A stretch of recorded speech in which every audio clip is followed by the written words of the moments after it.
A bloody war is growing in Ukraine. The doomsday clock of nuclear disaster has begun. Less than 24 hours remain until irreversible consequences. And in the world, there are already acute questions. Will the war come to our home? Will Russia bomb schools, kindergartens, hospitals in Warsaw, Paris, London, Bucharest or Rome? This is happening now in Ukraine. Europe has forgotten the sounds of history, the sounds of air and missile attacks.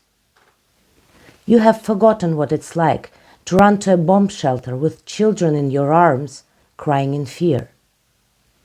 You don't understand how to explain to a child that dad is going to war, and then deliver a message that he will not return.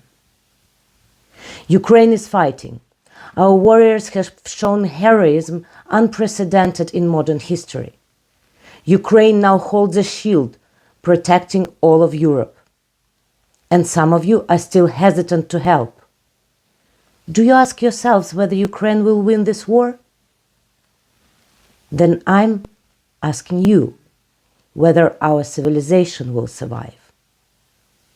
And this is a very specific question. Today's divided and polarized world is engulfed in global challenges.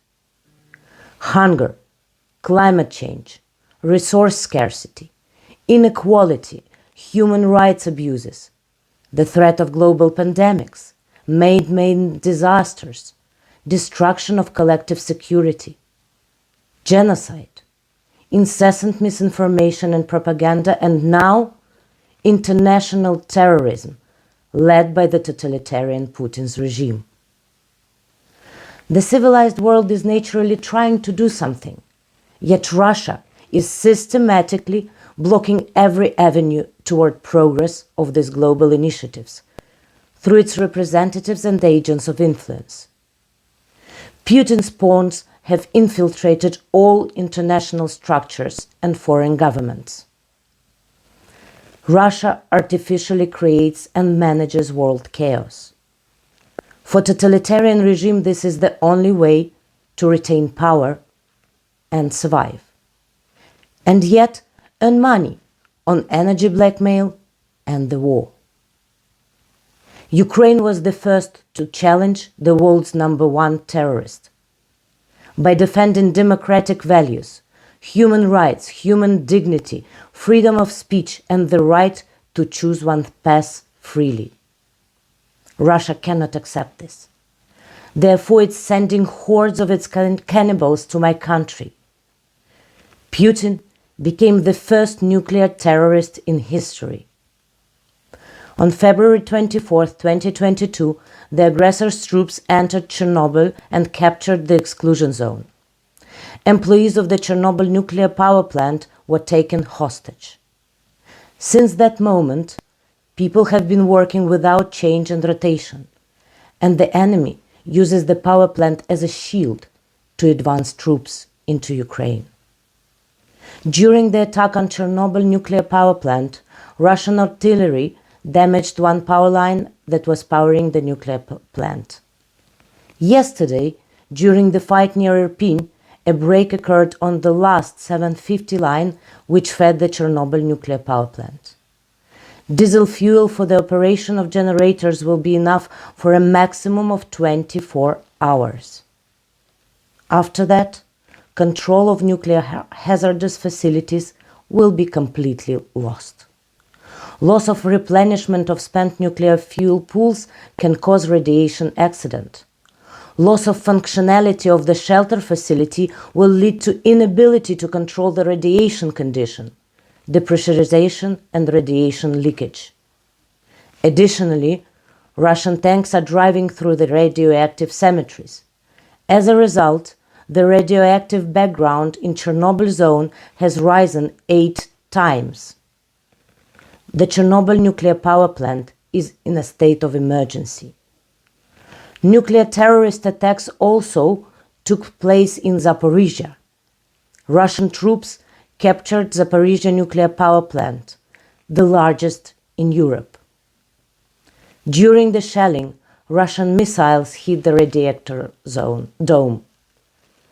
The whole world froze before a possible nuclear catastrophe in the center of Europe.